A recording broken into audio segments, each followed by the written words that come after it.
Hello and welcome to The Big Fight. The question of the Armed Forces Special Powers Act, the AFSPA, has been a subject of considerable controversy for a long time.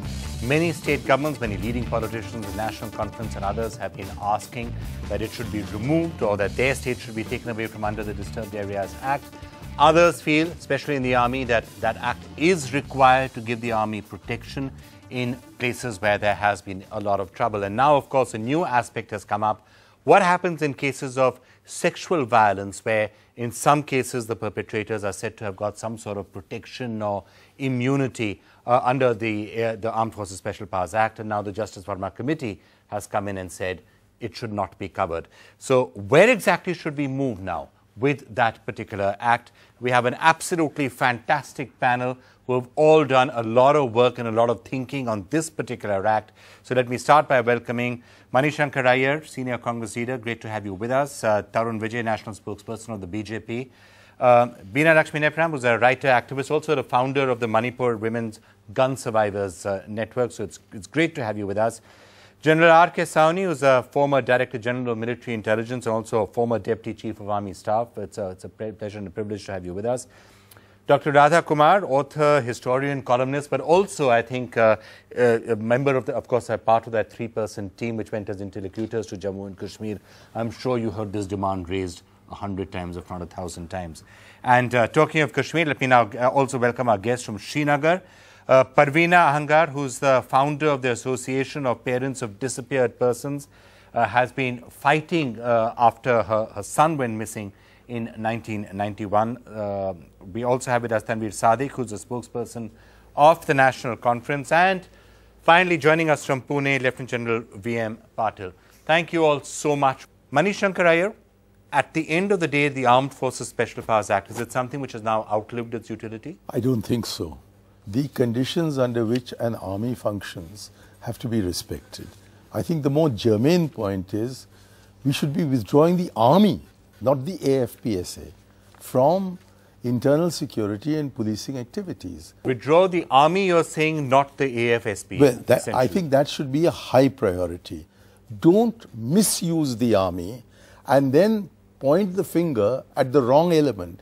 It's not AFPSA or AFSPA that is inherently wrong. It is deploying the army for a non-army role. Tanveer Sadiq, let me get you in then. Because the National Conference has, of course, been arguing very strongly that the AFSPA itself should be done away with. So you'd like the army to be there, but without the AFSPA, is that what your position is, the National Conference? See, when we talk about AFSPA, there are certain vested interests who project this as if we are asking for revocation of AFSPA from the whole state, while as we say that revoke AFSPA from places which they don't need to operate. See, now, army does not need to operate in Srinagar or adjoining areas, so why do you need to keep that law with them? Our reasoning is based on sound logic and ground situation. Now, today under AFSPA, you can go inside a room, you can break open a shop, and in event if somebody is killed, there is no recourse to justice. I mean, Machil or Pathribal may be just names for you, but they resonate in the valley. Now, my point is that in Srinagar and Jammu, if they can host close to around 2 million tourists, I believe if people are the one who have really been responsible for getting peace in the state, then the peace dividends should be passed on to them. Okay. I mean, how many? There have been 5 reports, and which includes Madam Radha Kumar's also. There has been an unprecedented demand of revocation for AFSPA. What more do you need to revoke AFSPA? We don't understand that. Okay, I'm going to come to Radha Kumar in just a second. The army has. Yeah, I'll just come back. The army has done a commendable job. There is no denying to that. Okay.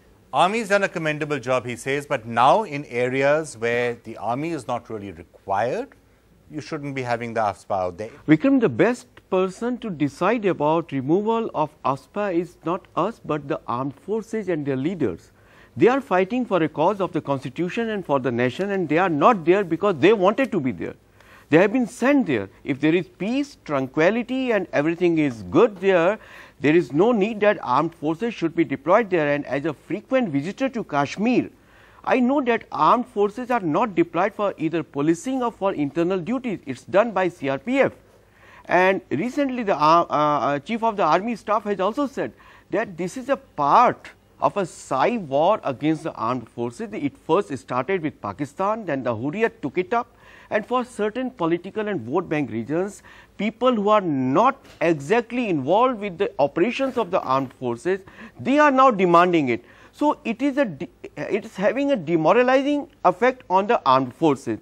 So the best person is the chief of the army staff, who has publicly condemned that at least now it's not a time that AFSPA should be removed from Valley. It's needed there, because every time a soldier is required to search or to face a savage, barbaric terrorist or to arrest him, he cannot just type a letter and find a magistrate and get the letter signed and then go for search.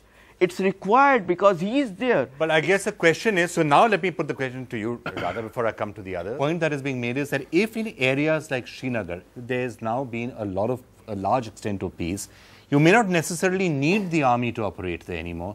And if you don't need the army to operate there, you don't need the AFSPA either. And then Tarun's point is also covered. It's not that you're asking the army to fight, to operate with his arms stand behind his back. You just don't need them. Hand it over to normal policing. The issue of AFSPA came up, has actually been debated and campaigned around for many, many decades now.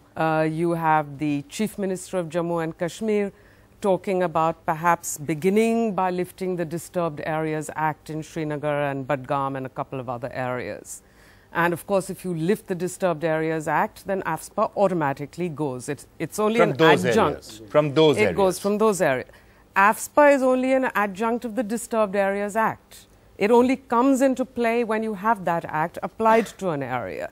There are larger questions, such as Mani has asked, which is, what does it say about your progress if you have the Army and Disturbed Areas Act and AFSPA operational in a place for 50 years or 60 years, which is the case in some of the northeastern states. In the case of Jammu and Kashmir, it's more recent, it's 20 years. Now, one point that your commentators thus far have not addressed is that actually the Supreme Court issued very stringent guidelines more than a year, I think it was 2010, on the operation of the army in Jammu and Kashmir, which includes restrictions on the play of AFSPA. It is not, in fact, today the army does have to get a magistrate's permission for entering a house. It is no longer that you can use AFSPA and just do it. And indeed, my argument is partly a pragmatic one, that anyway, AFSPA no longer applies in the way that it used to.